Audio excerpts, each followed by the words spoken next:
E para que a família dê certo, a gente precisa entender o que Deus pensou em relação à família, para que a sua família vá bem, tá? Então, numa família, ela precisa ter amor, respeito, compreensão, educação, misericórdia, admiração. Vocês sabem que quando um casal acha que não quer ficar mais junto, é porque um perdeu a admiração pelo outro. O último a ser perdido é o amor. Vocês sabiam disso? Então, quando você começa a não admirar a sua esposa, e não admirar o seu esposo, ou até mesmo o seu filho, você começa a achar que não vale a pena educá-lo.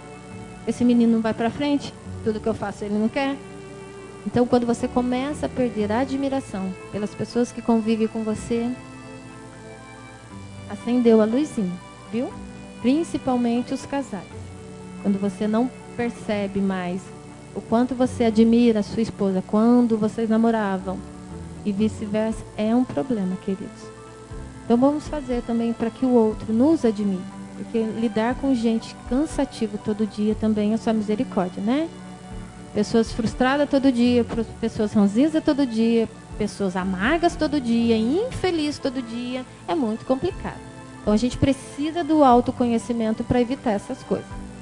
Então você precisa da tolerância, da educação, da autocompaixão, da compreensão, do perdão, do amor e tantas outras coisas no seu dia a dia como família. É ok? Eu vou ler com vocês Colossenses 3:18. Quem achou pode ler para mim, para ser mais rápido.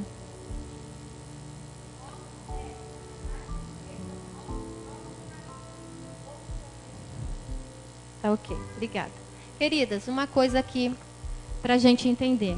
Essa sujeição não é uma sujeição sem limite, sem respeito, que a palavra de Deus diz. Nosso Deus é um Deus muito carinhoso, respeitoso, amável. Ele teve que conduzir as coisas de uma forma para ver o que? A harmonia. Se todo mundo fizer o mesmo papel, como que vai ser? Não. Cada um dentro do seu papel, da sua importância, para a gente construir um lar. Então, essa sujeição que a Bíblia diz aqui, não é essa sujeição dos tempos antigos, que a mulher tinha que obedecer a qualquer custo, com falta de respeito, com falta de amor. Não é dessa maneira. Não é. Nosso Deus deixou indicativos, indícios, que Ele sempre foi um Deus muito respeitoso, um Deus muito amoroso, compreensivo. Quando Ele queria alguma coisa, Ele dava detalhes. Da arca de Noé, da arca da aliança, tudo que Deus quis que o homem construísse, Ele estabeleceu tintim por tintim. E Ele não faria isso conosco, porque as mulheres foram pessoas de grande importância no seu ministério. As mulheres caminharam com Jesus lado a lado. E foi Ele que deu, muitas vezes, falada nos evangelhos, a importância que a mulher tinha para ele, para os olhos dele. Então ele não ia orientar Paulo a conduzir uma sujeição emburrecida, uma sujeição que diminuísse nós como mulheres. Não é dessa maneira. É uma maneira inteligente de você caminhar lado a lado com seu esposo. De vocês fazerem acordos mútuos para o que? Sua família crescer. Porque não adianta você quer uma coisa, a esposa quer outra. Então a sujeição aqui é entendimento de caminhar juntos. As irmãs estão entendendo? Porque as mulheres têm um pouco de irritação quando a gente fala de submissão e sujeição. Mas se você entender claramente o que a palavra de Deus te orienta, você não ficará chateado. Então caminhe lado a lado com seu esposo. Faça parceria na educação dos filhos. Quando um disser, mesmo que o outro fique chateado, aguenta firme. Fale com ele depois. Para não dar abertura do filho ficar brincando com vocês dois. Mamãe. Então caminhem juntinho. Viu, queridos? Para vocês terem o quê? Crescimento no lar de vocês. Tá ok? Eu vou ler Efésios 5:25. É o papel do marido. Efésios 5:25 diz assim: maridos, amai vossa mulher, como também Cristo amou a igreja e a si mesmo entregou por ela. E a si mesmo se entregou por ela. Então, assim, queridos, o papel do homem no lar É de uma responsabilidade tremenda. Se vocês soubessem, vocês nem casariam. É para você amar tanto a sua esposa, mas tanto, viu, tiozinho? Muito, marido. É para você amar tanto, mas tanto, a ponto de, se precisar dar vida por elas, vocês dão. Vocês têm que dar. E o que a gente está vendo um monte de pais fazerem? Largando mulher, largando filho, porque quer ser feliz. Vocês entendem? Quando vocês casam, homens, a responsabilidade que vocês têm de amar tanto a ponto de se entregar pela sua esposa, pela sua família. E às vezes tolerar um mau humor é tão difícil. A responsabilidade do homem, irmãos, no tripé da família, que é a esposa, pai e filho, é muito grande, é muito. Porque o próprio Deus comparou vocês a Ele. Ele amou tanto a igreja que deu o seu filho por ela. Então não é tão simples o papel de vocês não, viu? Então o que quis dizer? Que não é o seu momento, não é a sua fase de vida que vai determinar se você é mais feliz ou menos feliz. É a perseverança em estar, porque você foi dotado de inteligência emocional para reconstruir e reorganizar a sua vida, queridos. Mas a capacidade do Espírito Santo atuando na nossa vida é mais a vontade de não querer, de não se esforçar, que acontece muitas dificuldades no nosso meio. Então, olha, no nome de Jesus, eu abençoo vocês, viu, homens? E capacito vocês a amar a família de vocês, aos filhos, porque para vocês o negócio não é brinquedo, não.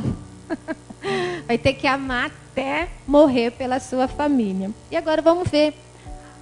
Amém, né? Vamos ver, então, a parte dos filhos. Vamos ler? Efésios 6:4.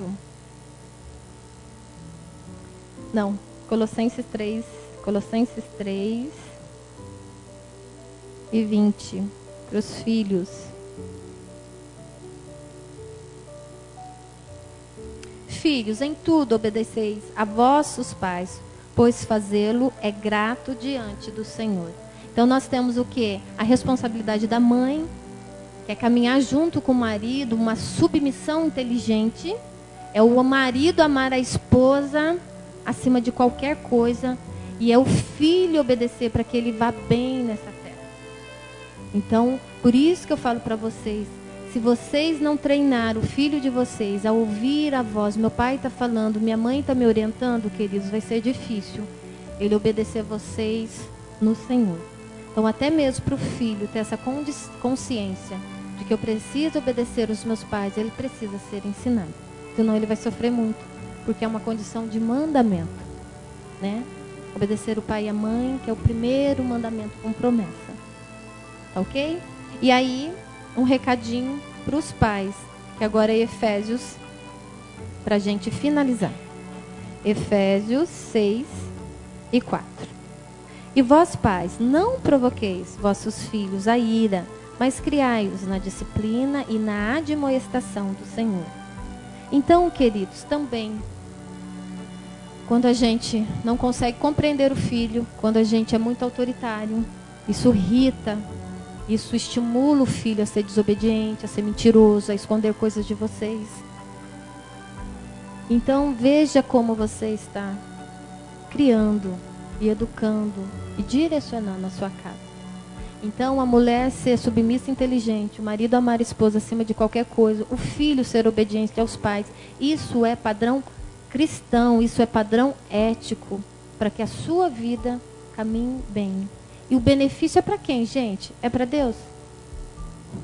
O benefício não é para nós mesmos? E por que a gente é tão teimoso em não praticar essas coisas? Então, se você reconhece tudo isso que eu conversei com vocês hoje, se de alguma forma despertou algumas coisas na vida de vocês, eu espero ter ajudado de verdade. Não vim aqui para dizer o quanto nós estamos errando, não. Na verdade, a gente tem que pontuar os erros para a gente apresentar maneiras de lidar com a situação. Eu espero, queridos, que vocês realmente tenham conseguido aprender e que isso possa ser útil na vida de vocês daqui para frente. Essa foi a minha real intenção.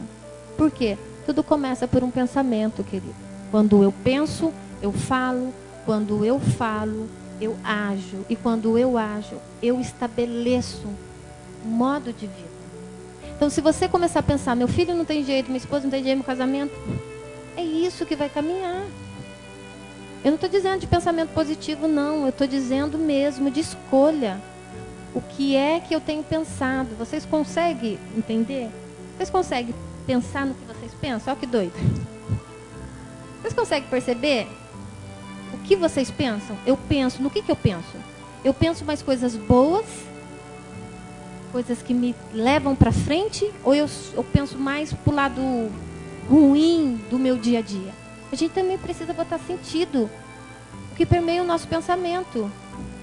Porque tudo começa de um pensamento.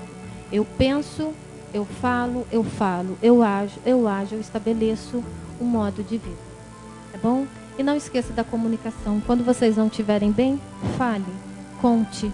Porque a família não tem bola de cristal. E o diálogo é muito importante.